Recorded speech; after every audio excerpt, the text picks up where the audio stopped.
নমস্কার, শিপ্রা টিউটোরিয়াল চ্যানেলে সবাইকে তোমাদের স্বাগত জানাই।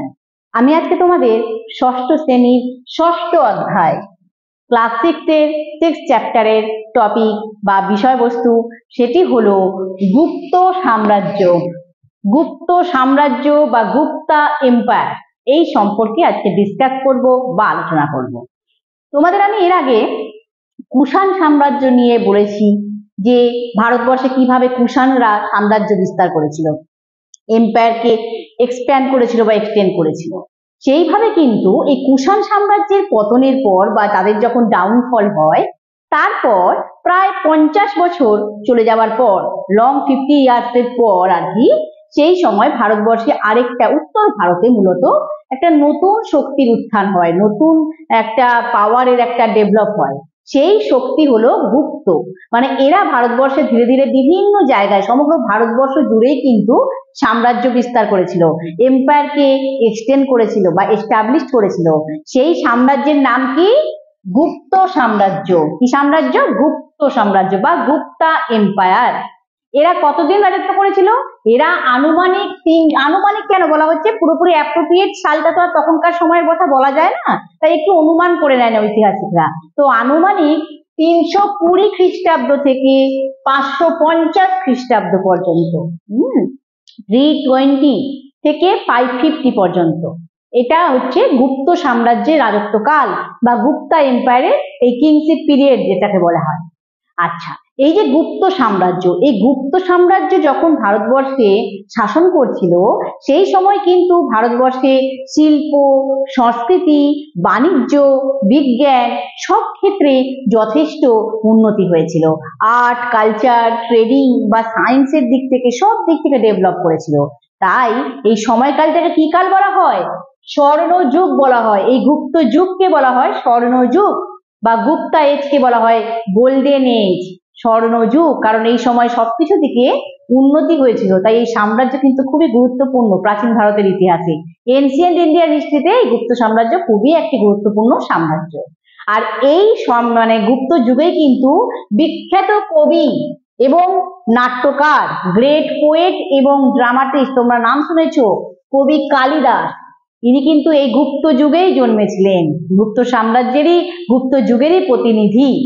তার বিভিন্ন রচনা আজও তো সাহিত্য জগতে এক অমূল্য সম্পদ। মানে তিনি, কবি কালিদাস যেগুলো কম্পোজিশন করেছিলেন সেগুলো আজও লিটারেচার ওয়ার্ল্ডে প্রাইসলেস অ্যাসেট যাকে বলে, অমূল্য সম্পদ। তাই এই মহান ব্যক্তিও কিন্তু এই গুপ্ত যুগে জন্মেছেন, তার জন্য এই যুগটাকে বলা হচ্ছে স্বর্ণযুগ, সব দিক থেকেই উন্নত ছিল। আচ্ছা, এই গুপ্ত সাম্রাজ্যের প্রতিষ্ঠা কে করেন? এই গুপ্ত সাম্রাজ্যের প্রতিষ্ঠা করেন শ্রীগুপ্ত। কে? শ্রীগুপ্ত। শ্রীগুপ্ত ছিলেন এই গুপ্তা এম্পায়ারের ফাউন্ডার। কিন্তু তিনি প্রতিষ্ঠা করেছিলেন ঠিক কথা, কিন্তু সেই মূলত গুপ্ত সাম্রাজ্যের মূল যাত্রা শুরু হয় বা মূল বিকাশ হয় কিন্তু প্রথম চন্দ্রগুপ্তের সময়। গুপ্ত সাম্রাজ্যের উল্লেখযোগ্য অনেকজন সম্রাট, কয়েকজন সম্রাট পরপর আমি তাদের বিষয়ে আলোচনা করব, সব গুপ্ত সম্রাটদের বিষয়ে আলোচনা করব না। মূলত কিছু উল্লেখযোগ্য সম্রাট যারা কি গুপ্ত সাম্রাজ্যকে বিস্তার ঘটিয়েছিল, গুপ্ত সাম্রাজ্যের গৌরব বৃদ্ধি করেছিল, তাদের কথাই বলবো। যারা গ্লোরিকে ইনক্রিজ করেছিল, যারা এম্পায়ারকে এক্সপ্যান্ড করেছিল, তাদের বিষয়ে কিন্তু আলোচনা করব। তো প্রথম আমি যার কথা বলবো তিনি হলেন প্রথম চন্দ্রগুপ্ত, যিনি গুপ্ত সাম্রাজ্যের প্রথম বিকাশ ঘটিয়েছিলেন। শ্রীগুপ্ত প্রতিষ্ঠা করেছিলেন ঠিক কথা, কিন্তু মূল বিকাশ বা মূল যাত্রা কিন্তু শুরু হয়েছিল প্রথম চন্দ্রগুপ্তের সিংহাসনে আরোহণের সময় থেকে।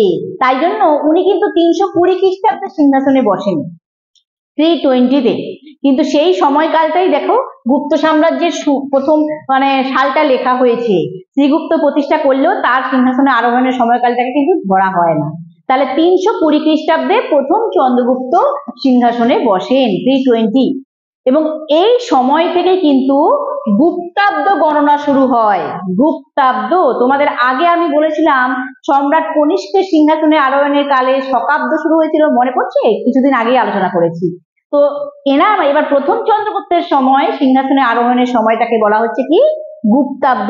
তখন থেকে কিন্তু এই গুপ্তাব্দ গণনা শুরু হয়েছিল প্রথম চন্দ্রগুপ্তের সময়। এবং তিনি ধীরে ধীরে উত্তর ভারতে, যেহেতু মূলত গুপ্ত সাম্রাজ্যের মূল বিকাশটা ঘটেছিল, তাই উত্তর ভারতের বেশিরভাগ অঞ্চলে কিন্তু তিনি তার সাম্রাজ্য বিস্তার করেছিলেন, তিনি তার এম্পায়ারকে কিন্তু এক্সটেন্ড করেছিলেন এই প্রথম চন্দ্রগুপ্ত। নর্থ ইন্ডিয়ার ম্যাক্সিমাম এরিয়াতে কিন্তু তিনি তার এম্পায়ারকে এক্সটেন্ড করেছিলেন বা এক্সপ্যান্ড করেছিলেন। এবং এই প্রথম চন্দ্রগুপ্ত কিন্তু প্রায় 335 খ্রিস্টাব্দ পর্যন্ত শাসন করেন, 335 এত পর্যন্ত কিন্তু তিনি শাসন করেন, কে? প্রথম চন্দ্রগুপ্ত। এবার আমি যার কথা আলোচনা করব, গুপ্ত যুগের শ্রেষ্ঠ সম্রাটই বলা যায়, তিনি হলেন সমুদ্রগুপ্ত। তিনি কে? সমুদ্রগুপ্ত।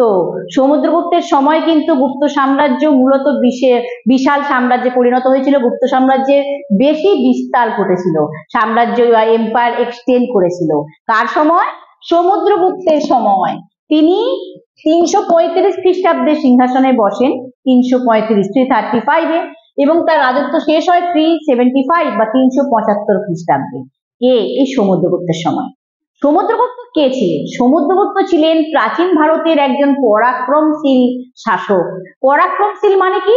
যাকে পরাক্রম করা মানে হারানো যায় না, যাকে থামানো যায় না, আনস্টপেবল।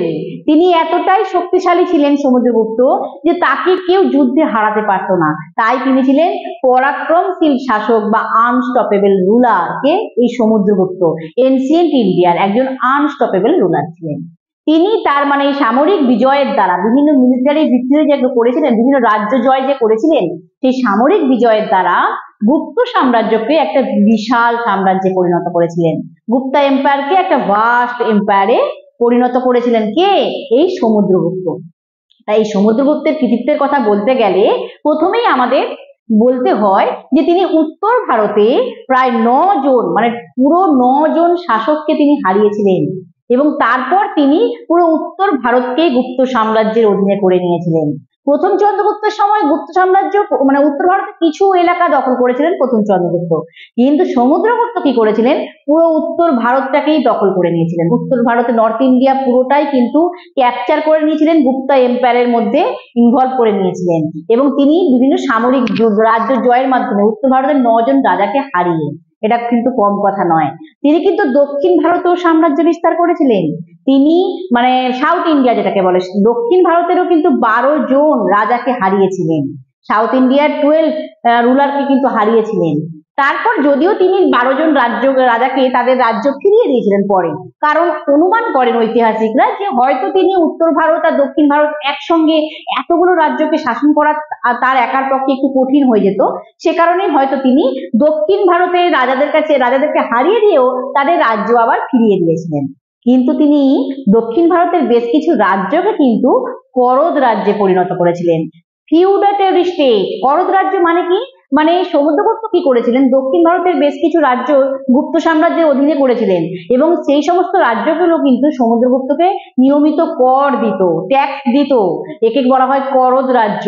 এটা কিন্তু দক্ষিণ ভারতের বেশ কয়েকটি রাজ্যকে তিনি পরিণত করেছিলেন করদ রাজ্যে, ফিউডাটরি স্টেটে। এটা কিন্তু কম কথা নয়।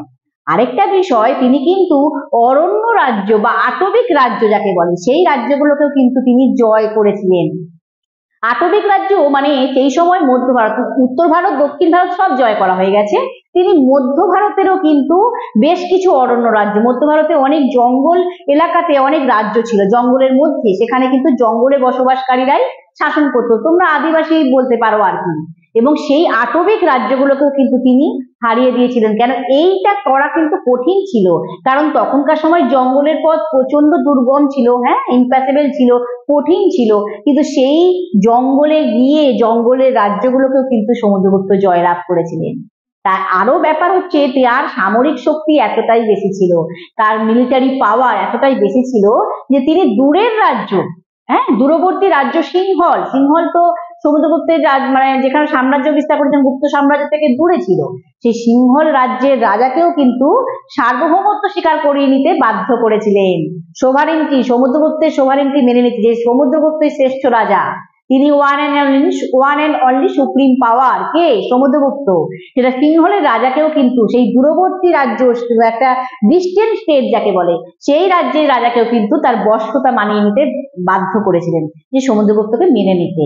এটা কিন্তু কম কথা নয়। তার এই যে সারা ভারতবর্ষ জুড়ে তিনি দিগ্বিজয় করেছিলেন, ইউনিভার্সাল কনকুয়েস্ট করেছিলেন, সে কারণে সমুদ্রগুপ্তকে ঐতিহাসিকরা কি বলেন? ভারতের নেপোলিয়ান। কি বলে? ভারতের নেপোলিয়ান বলেন। কেন বলেন ভারতের নেপোলিয়ান? আসলে নেপোলিয়ান কে ছিলেন? নেপোলিয়ান বোনাপার্ট ইনি ছিলেন একজন ফরাসি সামরিক কর্মী, একজন ফ্রেঞ্চের একজন মিলিটারি অফিসার।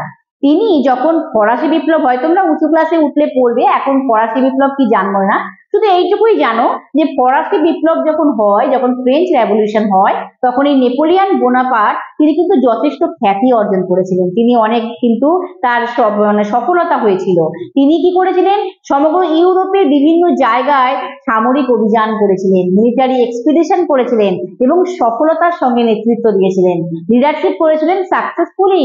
নেপোলিয়ান বোনাপার্টও কিন্তু ইউরোপের বিভিন্ন জায়গায় দিগ্বিজয় করেছিলেন, ইউনিভার্সাল কনকুয়েস্ট করেছিলেন। সেই কারণে কিন্তু নেপোলিয়ান ইউরোপে করেছিলেন আর সমুদ্রগুপ্ত ভারতবর্ষে করেছিলেন। তাই ঐতিহাসিকরা সমুদ্রগুপ্তকে ভারতের নেপোলিয়ান বলে। বোঝাতে পারলাম? এটা কিন্তু আমাদের প্রশ্ন আসে, কেন সমুদ্রগুপ্তকে ভারতের নেপোলিয়ান বলা হয়। যাই হোক, সমুদ্রগুপ্তের সময় শুধুমাত্র সাম্রাজ্য বিস্তার ঘটেছে তাই না, সমুদ্রগুপ্তের সময় কিন্তু শিল্প সংস্কৃতিরও কিন্তু উন্নতি হয়, আর্ট অ্যান্ড কালচারের। এবং একটা মুদ্রা পাওয়া যায় সেই সময়ে, যে সেই মুদ্রায় সমুদ্রগুপ্ত বীণা বাদনরত ছবি পাওয়া যায়, বীণা বাজাচ্ছেন সমুদ্রগুপ্ত। এর থেকে বোঝা যায় যে তিনি কতটা সংস্কৃতি মনস্ক ছিলেন, তিনি কত কালচারাল ছিলেন। এবং তার যে গুণগান, তার যে কৃতিত্বের কথা, সমুদ্রগুপ্তের কৃতিত্বের কথা আমরা জানি কোত্থেকে? আমাদের তো কোনো উপাদান, ঐতিহাসিক উপাদানের মাধ্যমে জানতে পেরেছি। আমরা তো কিসের থেকে জানতে পেরেছি? জানতে পেরেছি এলাহাবাদ প্রশস্তি থেকে। কোত্থেকে? এলাহাবাদ প্রশস্তি বা এলাহাবাদ ইনস্ক্রিপশন যাকে বলে, এলাহাবাদ প্রশস্তি। এই এলাহাবাদ প্রশস্তিকে প্রয়াগ প্রশস্তিও বলে। কি বলা হয়? প্রয়াগ প্রশস্তি, এলাহাবাদ প্রশস্তি বা প্রয়াগ প্রশস্তি। এটা একটা প্রাচীন ভারতের স্তম্ভলিপি, একটা পিলার ইনস্ক্রিপশন। তোমাদের লিপি, শিলালিপি আমি আগের দিন আলোচনায় করেছি, হাতিগুম্ফা শিলালিপি বলেছিলাম, মনে পড়ছে? নাসিক শিলালিপি বলেছিলাম। তো সেই রকমই এলাহাবাদ শিলালিপি বা এলাহাবাদ প্রশস্তি, এটি কে রচনা করেন? এটি রচনা করেন এই সমুদ্রগুপ্তেরই সভাকবি বা তার কোর্ট পোয়েট এবং তার মন্ত্রীও ছিলেন সেই সভাকবি হরি সেন। তিনি রচনা করেন এই সমুদ্রগুপ্তের এই সভাকবি আর কি রচনা করেন? এই এলাহাবাদ প্রশস্তি। এবং তিনি রচনা করেন ব্রাহ্মী লিপিতে। তখনকার সময় তো ব্রাহ্মী লিপিতেই সবকিছু লেখা হতো, তো ব্রাহ্মী লিপিতে এবং সংস্কৃত ভাষায় তিনি সংস্কৃত ল্যাঙ্গুয়েজে, ব্রাহ্মী স্ক্রিপ্টে তিনি এই এলাহাবাদ প্রশস্তিটি রচনা করেন। কে? সমুদ্রগুপ্তের সভাকবি হরি সেন। আচ্ছা, এই এলাহাবাদ প্রশস্তি এটি প্রথমে এলাহাবাদের কৌশাম্বী গ্রামে ছিল পুরনো প্রাচীনকালে।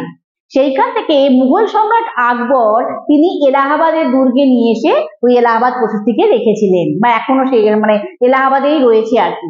এটি একটি স্তম্ভের উপরে লিপি খোদাই করে লেখা আছে, তাই জন্য একে স্তম্ভলিপি বলা হচ্ছে, পিলার ইনস্ক্রিপশন বলা হচ্ছে। অশোক স্তম্ভের উপরে খোদাই করে লেখা আছে এই এলাহাবাদ প্রশস্তিটি।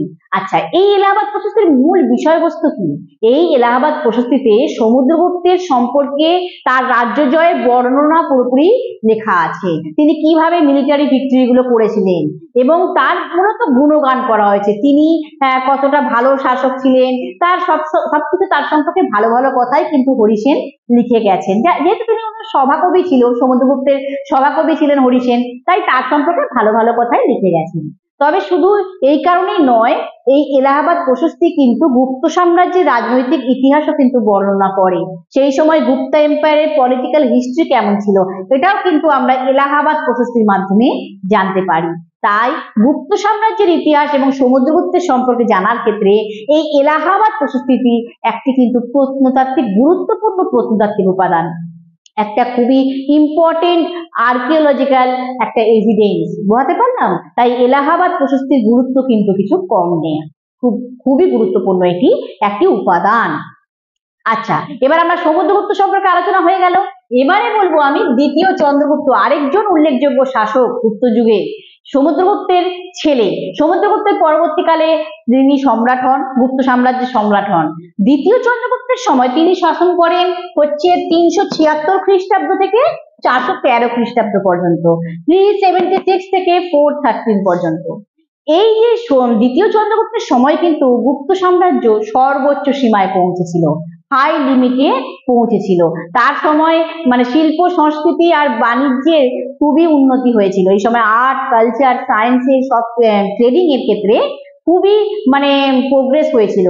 তাই মূলত এই দ্বিতীয় চন্দ্রগুপ্তের রাজত্বকালের সময়কালটাকেই বলা হয় কিন্তু স্বর্ণযুগ। এই সময় কিন্তু শিল্প সংস্কৃতির দিকে বেশি বিকাশ ঘটেছিল। হয়তো সাম্রাজ্যের বেশি বিস্তার ঘটেনি, অল্প বিস্তার ঘটেছিল, কিন্তু এই সময় কিন্তু শিল্প সংস্কৃতির অনেক উন্নতি হয়েছিল। তাই এই সময়কালকেই বলা হচ্ছে স্বর্ণযুগ, এই দ্বিতীয় চন্দ্রগুপ্তের সময়।